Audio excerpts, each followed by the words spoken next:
was a very dramatic improvement in the way we do things, because people were just prosecuted and were getting criminal records and criminal histories for minor possession of drugs.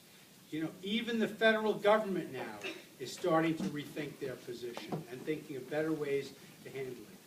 If you can finish drug court with Judge Pollack, then you're a pretty good person, I gotta tell you, because she is one tough lady. But we are so happy and so proud of everyone who's here. I just want to extend thanks to all of our drug court professionals, all of our staff, Broward Sheriff's Office, all the drug court professionals who are here, because it's such a hard job. And thank you all for everything that you've done. But I want to tell you a little story, and I was telling it to one of the deputies outside. I have a very, very close and dear friend of mine, and I didn't come here to pour damp water on the festivities. But a very dear friend, it's something worth thinking about. A very dear friend of mine had a brother who was a doctor, who was very much involved in drugs. Cocaine was his drug of choice, and he went to drug court. He made it through. He went to drug court a second time. He made it through. He was in an in-custody drug treatment program in the jail. He had community control. He made it through, and then died of an overdose. So, and my friend was absolutely devastated to lose his brother, and it really made me think that because of this, I just want you to know, it's not over. It's not over. You have successfully, those of you who are completing, and I don't know because there's so many family members, but who are the graduates today? Raise your hand so I'll know. That's a very large number. Congratulations to all of you. Congratulations. And congratulations to the families of everyone who's here today, because I know this is a real effort. I want you to know that I saw with my own eyes the sadness that my very dear friend, very, very close and dear friend, and his family faced by losing his brother. It was a horrible situation, the father of 2 children. But I want you also to know that it would have been very easy just to take a plea and walk out of the building and be done. But you chose the hard route, the route of going through drug court and making a real effort to changing your lives. So for that reason, and I'm not going to talk for the next hour and a half like I usually do, I promise you. I'm only kidding about that. But I just want you to know that on behalf of the judges, all the staff of the 17th Circuit, all of our drug court professionals, we extend our profound congratulations to each of you for an amazing accomplishment. You've done something. You've really done something. You've built the foundation for your lives. Employment-wise, education-wise, there are so many opportunities that are still out there. Take advantage of them. And I hope the only time you ever come back to this courthouse is if you get jury duty. So congratulations to each of you, and the very best of luck.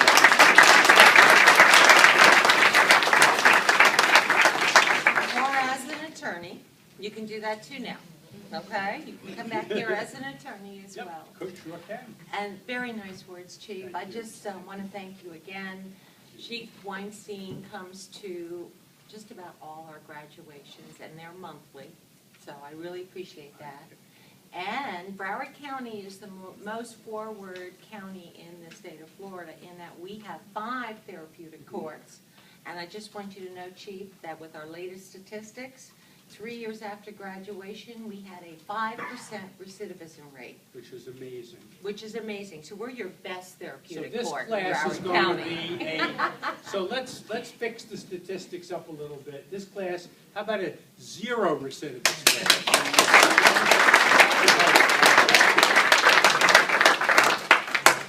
I agree. You're all stars today. And there's some special folks here. We've got attorneys here to congratulate you. We've got our case supervision specialist from day reporting that you recognize around the room. We've got Randy from First Step Sober, Eric Old School that runs the meetings on MA on Saturday nights. We've got South Florida Therapeutic Solutions. The Coverleys are here. Mr. Bennett Burbank is here, and Melissa's here. I'll get it one of these days. Ernie, Dion, Miss McGrory. They don't have to be here, folks. It's after hours for them. But they're here because they care about you. Miss Tony, Miss Samantha Tony, and our intern from the starting place. We have Miss Marcia Thomas, who's still working away over there. You want me to sign those orders yet? Are they ready so you can go? I still have All right, because we're releasing someone who just got picked up. Mama called, and he just got picked up on a violation of probation that where the other judge had it transferred to me and I awarded him on it, so he's going to be let out of jail tomorrow. But some of you did go through the sheriff's hotel in order to get here today.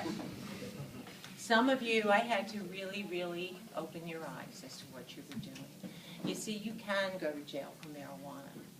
You can get killed or seriously hurt over marijuana. Not saying it's going to make you overdose and die, but there are many emergency room visitations because of being under the influence of marijuana. There are many car accidents for being under the influence of marijuana. But let me talk on the other side. I've got smiles today. When you first come in here, most of you are frowning. Of course you don't really want to do the program. Who wants to do a program, right?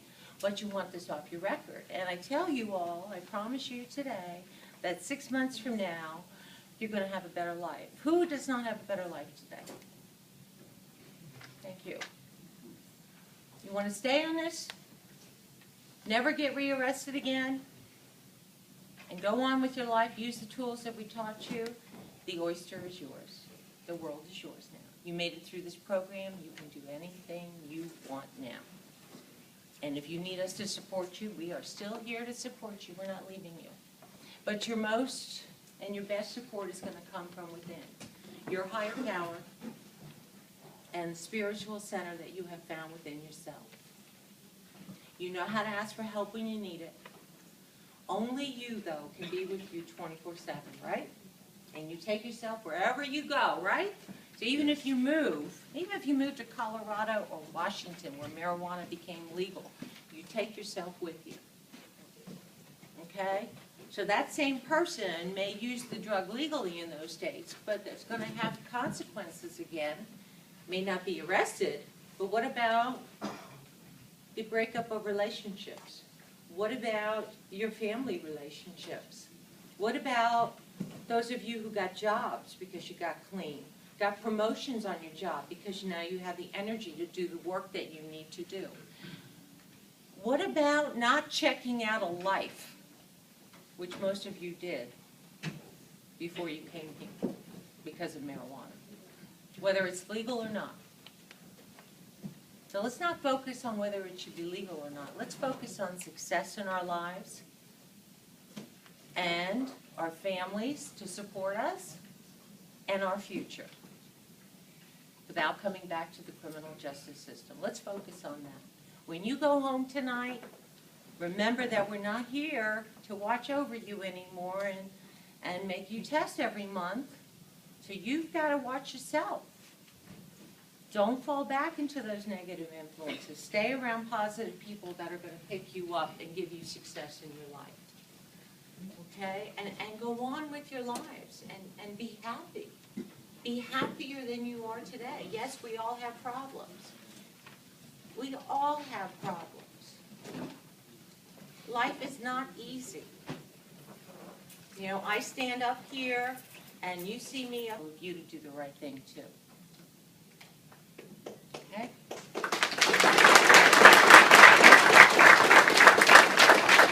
We have, and our deputies are here, thank you. We want to thank our sheriff of Broward County, Scott Israel, as well, because he gives us free supervision. Probation is usually $75 a month in this county. You didn't pay that. You paid lower costs for great treatment and counseling and education, which was an investment in yourselves. You paid less money than the court costs. Those of you who are getting your charges dismissed today are not paying court costs. You're not paying fines. Only a few of you have some court costs to pay on charges that I couldn't dismiss, and you know already who you are, so you didn't come here for a plea at 3:30. You're not one of those people. You're going to get your charges dismissed. I think we had 1 or 2 people that were on probation. There are some minimal court costs, but I gave you a year to pay them. Bottom line is, when you look through your paperwork at the end of this graduation, make sure you understand everything. If you have any questions, I'll be here to answer them. With all that being said, we have a few speakers. I'm going to start out with Eric to say a few words. Oh, I'm sorry. We also have our Assistant State Attorney, Mr. Jaroslav. I'm not used to them being here. They're here now. Thank you. And where's Mr. Snyder? Right there. Thank you, guys, gentlemen, for being here. How's everybody today? Good. How many people out here know me? So I got my starting fire today, huh? Y'all finna leave me, huh? Hey, I'm old school, but my name is Eric Williams, and this is what I teach at the First Step Sober House. This is 12 packets of marijuana anonymous. And when this meeting was handed to me, I thought it'd only be for a few days, a couple weeks. But then all of a sudden, it turned into something out of life. Because now I'm getting phone calls from grandmas and husbands and daughters saying, my daughter want to commit suicide. She told me to call you. I got a text this morning, 24-year-old, said, old school, I've been clean for 24 hours. But my thought process made me want to commit suicide. So I'm not only discussing the 12 steps of marijuana anonymous, I'm saving lives too. But I keep telling you, you're looking at a miracle when you're looking at me. Because I did 33 years in prison, I'm out on life parole. And if it weren't for that gentleman right there, I wouldn't be here today. So what he gave me, I'm trying to give back to y'all.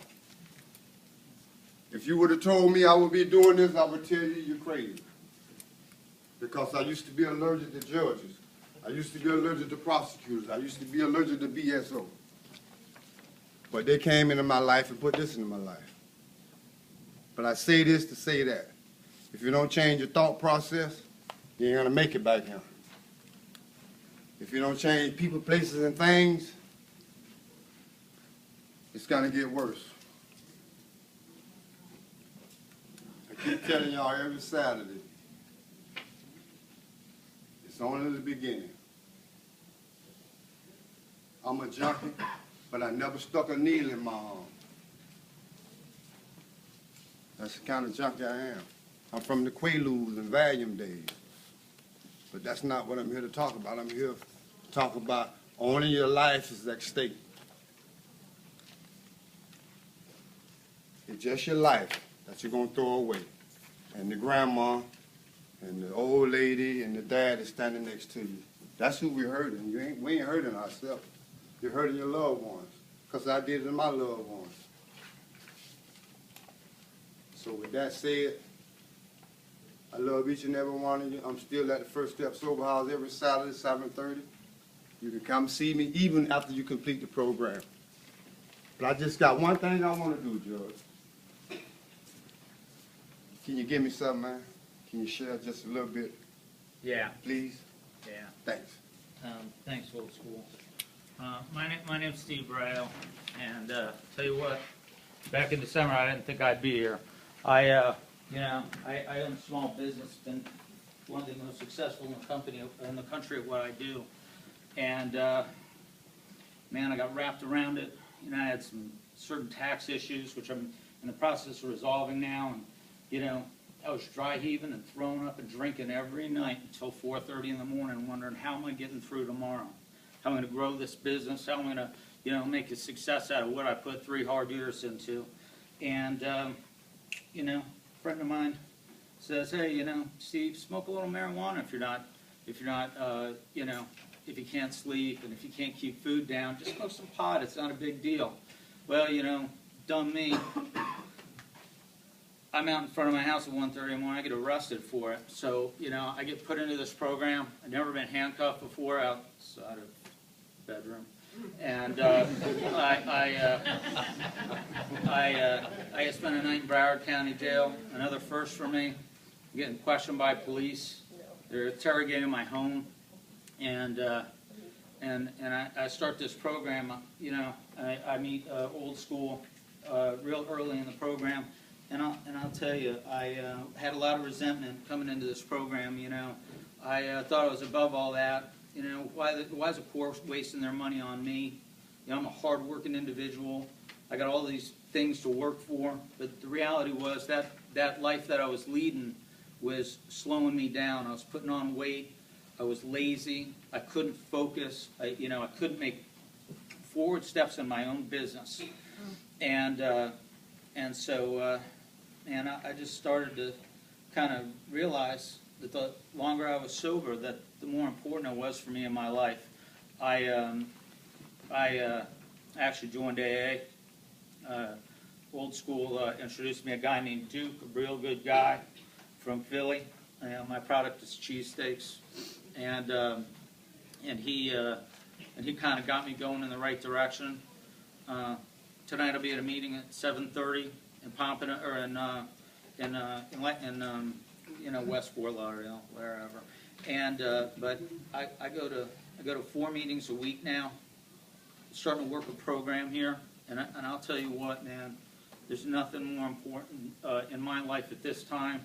I have an 11-year-old daughter. My respect for my child is the most important thing in this world. Knowing that my customers and seeing me high and seeing me on alcohol, it's embarrassing, man. I'm embarrassed to admit that it happened. But I know, looking forward, that I don't have time to waste to be in court. I don't have the money to do that when I work 80 hours a week. And I'm building something special for my own future. And I'll tell you what, no matter what, you're not going to see me back in this court again. That's for sure.